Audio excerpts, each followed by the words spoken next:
Favourite serials இனி டிவிக்கு முன்பே சன் நெக்ஸ்ட் ஆப்ல ஜாலியா எல்லாருக்கும் முன்னாடியே பாருங்க. இப்பவே சன் நெக்ஸ்ட் ஆப்பை டவுன்லோட் பண்ணி சப்ஸ்கிரைப் பண்ணுங்க. அக்கா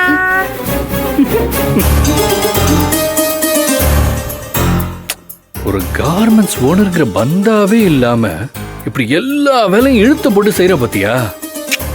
இந்த சிம்பிளிசிட்டி தான் உங்ககிட்ட எனக்கு ரொம்ப பிடிச்சிருக்கு.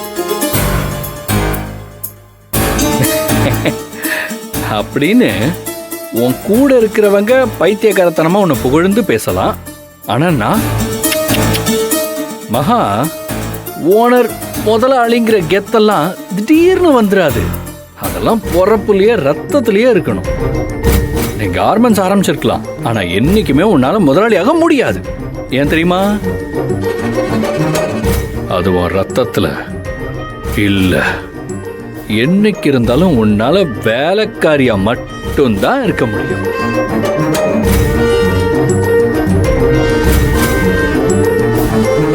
அக்கா, என்னக்கா இவ்வளோ பேசுறேன், அமைதியா இருக்க?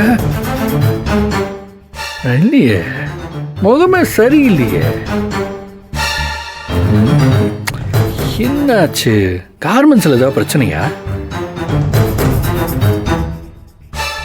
இல்லையே, நானும் எதுவுமே பண்ணலையே. அப்ப கார்மெண்ட்ஸ்லயும் எந்த பிரச்சனையும் இருக்க வாய்ப்பே இல்லையே. அப்புறம் ஏங்க இவ்வளோ சோகமா இருக்க? அப்போ வீட்டுல ஏதாச்சும் பிரச்சனையா? எந்த வீட்டுல? புருஷன் வீட்லயா, அம்மா வீட்லயா? பிசினஸ்ல 1000 பிரச்சனை வந்தாலும் சமாளிக்கிற. இந்த வீடுனா தான் ஓவரா ஃபீல் பண்ற. உன் கூட பிறக்காம போயிட்டேனேன்னு நானும் ரொம்ப ஃபீல் பண்றேன்க்கா. தங்கச்சிங்களுக்கு ஒண்ணுன்னா எப்படி பதறி துடிச்சுக்கிட்டு ஓடுற? அக்கா பேசுக்கா. வீட்டுல ஏதாவது பிரச்சனைனாலும் சொல்லு, அஸ்வின் ஹெல்ப் பண்ணுவான். எனக்கு தேவை நீ சந்தோஷமா இருக்கணும். என் அக்கா பேருக்கு ஏத்த மாதிரி சிரிச்ச முகத்தோட மகாலட்சுமியா இருக்கணும். அவ்வளவுதான்.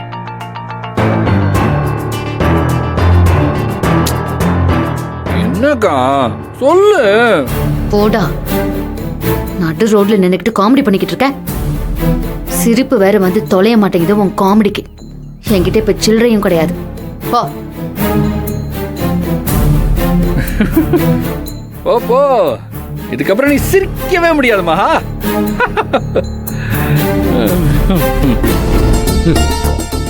என்ன சார், சரவெடி மாதிரி வெடிப்பாங்க, இன்னைக்கு ஓலப்பட்ட மாதிரி வெடிச்சுட்டு போயிட்டாங்க சார். பாவண்டா, தங்கச்சி ஆசைப்பட்ட மாதிரி அவளுக்கு வாக்கு கொடுத்த மாதிரி கல்யாணத்தை எப்படி நடத்த போறோம்னு கவலை இருக்குமா இல்லையா? சார், இப்போ நீங்க எடுத்திருக்கிறது சரியான ரூட்டு சார். வீட்டில் பிரச்சனை வர வர மகா முகத்தில் சிரிப்பே இல்லாமல் போயிடுச்சு சார். ஆமாண்டா, ஆனா என்ன, எதுக்கு கிரெடிட்ஸை நாம எடுத்துக்க முடியாது. இந்த ரூட்டை பிடிச்சி கொடுத்தது வெண்ணிலா. அதே எப்படி சார்? வெண்ணிலாவை நம்ம பக்கம் இழுத்ததே நீங்க தானே. அதனால எல்லா கிரெடிட்டும் உங்களுக்கு தான் சார்.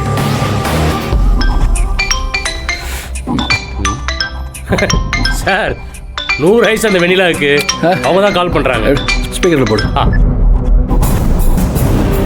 காலை வணக்கம் வெண்ணிலா மேடம், சொல்லுங்க இன்னைக்கு என்ன நல்ல செய்தி? கடவுள் புண்ணியத்துல கதிரு கல்யாணத்துக்கு சம்மதிச்சிட்டான். சார், அந்த கார்டு நீங்க தானே சார்? நான் வீட்ல இருக்கேன், ரொம்ப நேரம் பேச முடியாது. நான் சொல்றத மட்டும் கேட்டுக்கோ. திமுற பத்தியா? சொல்லுங்க. அகிலா மேல இருக்கிற கோவத்துல தான் அவன் சம்மதிச்சிட்டானோன்னு தோணுது. அதனால அவன் மனசு மாறதுக்குள்ள சட்டு புட்டுன்னு கல்யாணத்தை முடிச்சிடணும். முடிக்க தானே காத்துக்கிட்டு இருக்கேன்.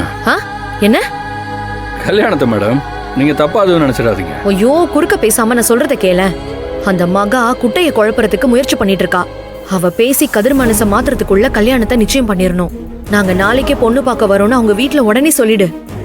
அத சொல்லதான் நான் கால் பண்ணேன். என்னால பேச முடியாது, நான் வைக்கிறேன்.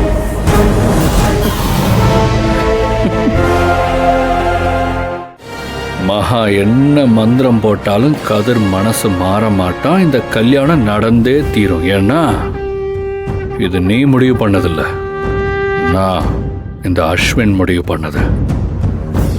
உனா சார், போடுற அந்த கல்யாண பொண்ணுக்கு காலை. ஆ ஆ